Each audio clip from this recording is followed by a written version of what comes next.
Gracias por seguir con nosotros. Ahora vamos a Venezuela porque la estatal de petróleos, PDVSA, suma un escándalo más a su larga lista.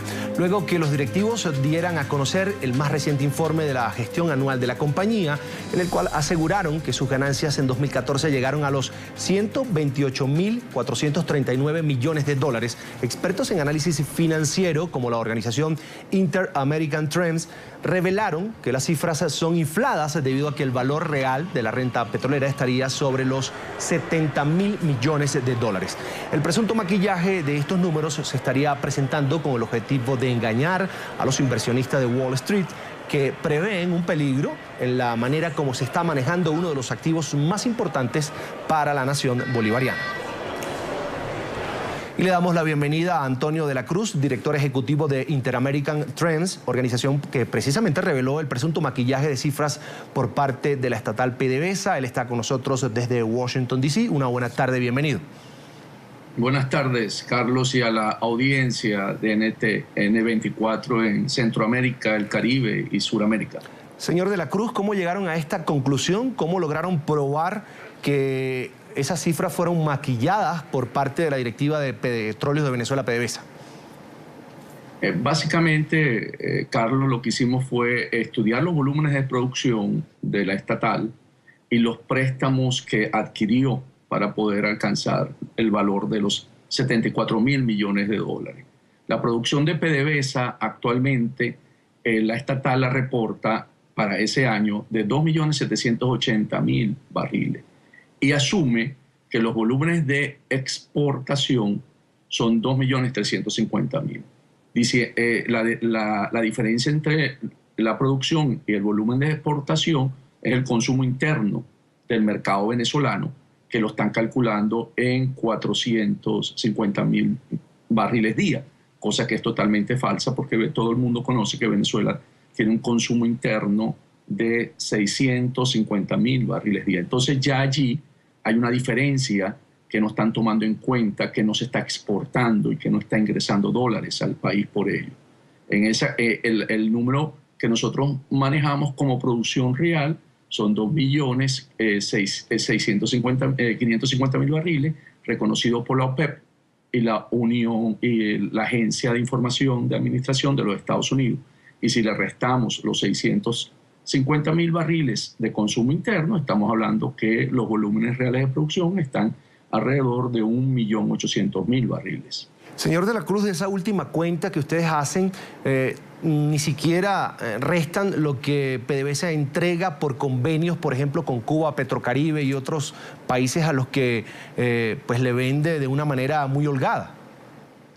Eso es muy cierto, Carlos, que es que cuando vamos a ver el volumen de ingresos netos de dólares a la nación, hay que descontárselo, como tú lo has señalado, porque la producción que Venezuela entrega a Petrocaribe es subsidiada, por lo tanto no recibe esos dólares en ese año, sino en un financiamiento que tiene de 25 años. Y la producción que envía Cuba no recibe, pero ahí sí lo recibe supuestamente con el intercambio de servicios de los cubanos que se encuentran en Venezuela. No recibe absolutamente nada de dólares. Habla de que sería una estrategia de maquillaje para engañar a los inversionistas en Wall Street. ¿Lo han podido hacer o ya comienza a haber una alerta internacional sobre la situación que vive la principal fuente de ingresos de Venezuela?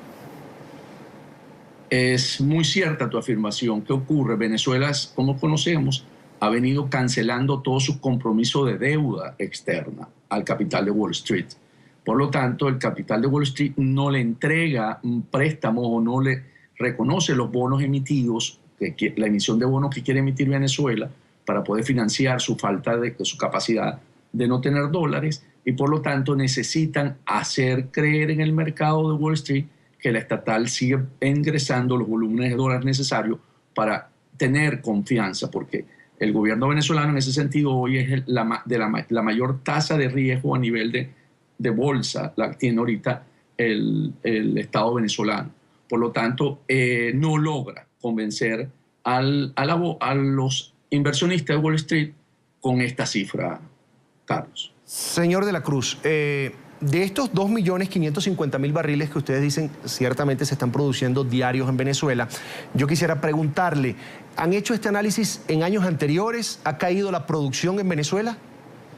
Sí, hay un trabajo, nosotros hemos venido haciendo el seguimiento a la producción petrolera y nos hemos basado en fuentes externas, como le dije, la OPEP, que Venezuela es miembro, y la Agencia de Información de Energía de Estados Unidos, porque en Venezuela, como conocemos, no hay cifras oficiales desde hace mucho tiempo, por una razón de esconder la situación que vive el país. Entonces, venimos observando desde el año 2006 una caída de más o menos promedio año, hay algunos años más acentuada, de unos 50.000 barriles día.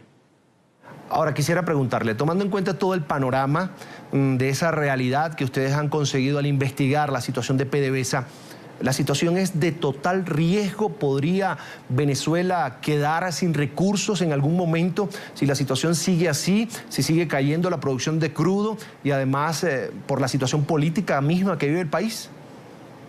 Sí, ahí tenemos que combinar las tres variables, como tú lo señalaste, producción, caída de la producción, la caída del precio del petróleo, que el año pasado cerró para la cesta venezolana en $88 por barril y hoy se está cotizando en 44, 45 dólares por barril promedio año.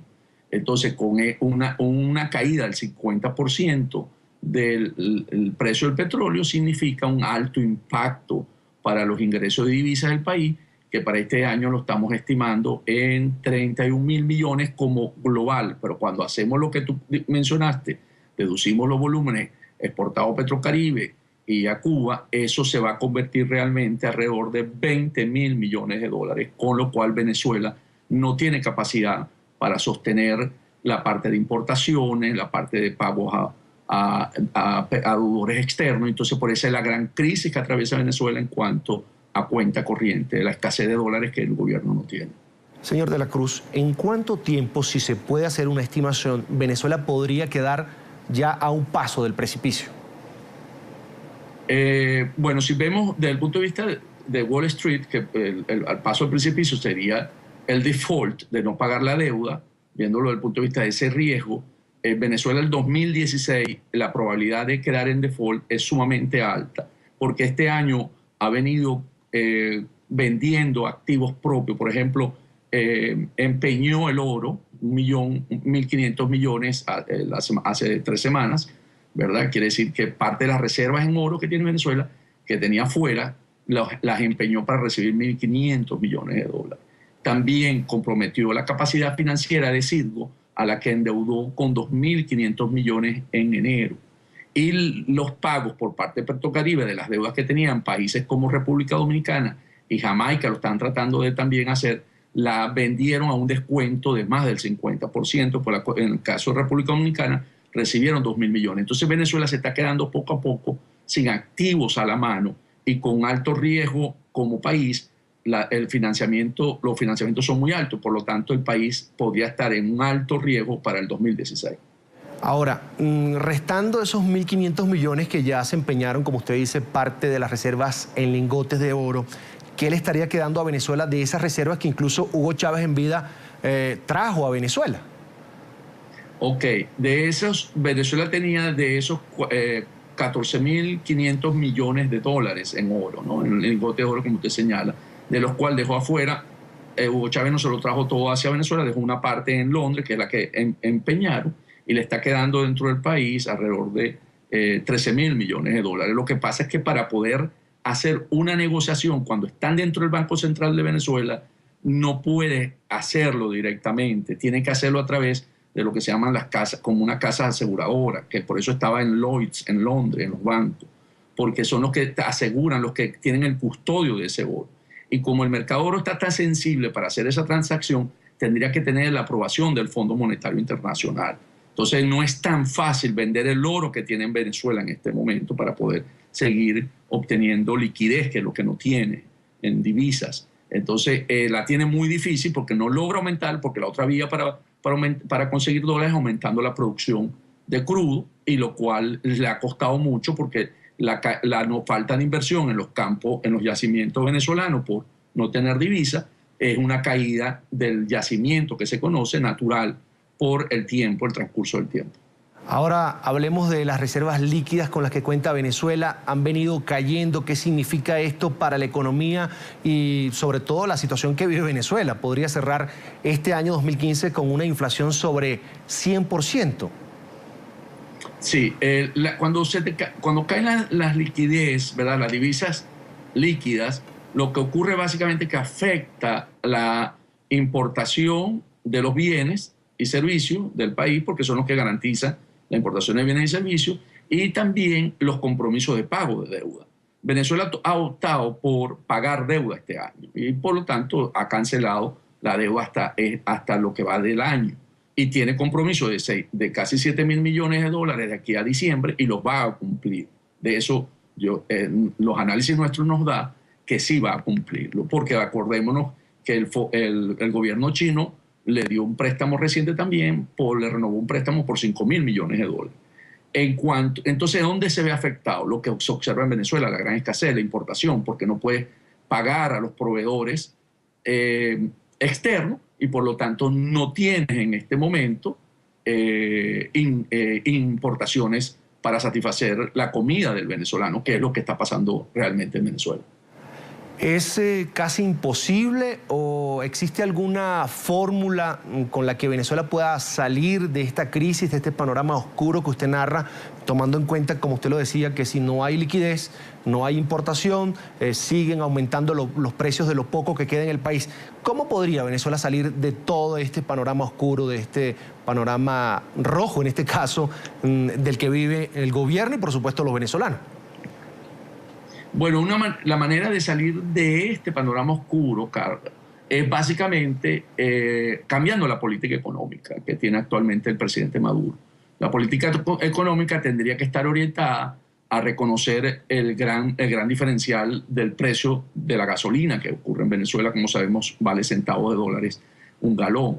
Entonces, ahí hay un subsidio muy alto que Venezuela tiene que cerrar esa brecha. La otra manera, otra forma de hacerlo también es a través de sincerar los tres cambios que en Venezuela, los tres mercados de cambio de divisas que existen en Venezuela, porque hay una distorsión muy alta y por lo tanto no permite confianza en los inversionistas para traer capitales a Venezuela y porque no puede sacar sus dólares, primero porque hay un control de cambio y segundo porque hay tres tasas de cambio. Entonces al final no sabe si la va a sacar al cambio de Sencues, que es 6.30, al cambio de SICAD, que no se consigue, o al cambio de Simadi, que tampoco. La gente del mercado negro, como usted conoce, está alrededor de los 280 bolívares por dólar. Entonces, realmente no es para los inversionistas atractivo llevar capitales a Venezuela. Entonces, esa distorsión tiene que rectificar el gobierno de Maduro para ir creando esa confianza e ir cerrando el comportamiento que la economía necesita desde el punto de vista de funcionamiento como reglas claras, porque en Venezuela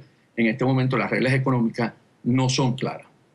Agradecemos a Antonio de la Cruz, director ejecutivo de Inter-American Trends, organización que reveló el presunto maquillaje de cifras por parte de la estatal PDVSA. Gracias por estar con nosotros en la tarde de fin de semana. Muchas gracias, Carlos. Un placer.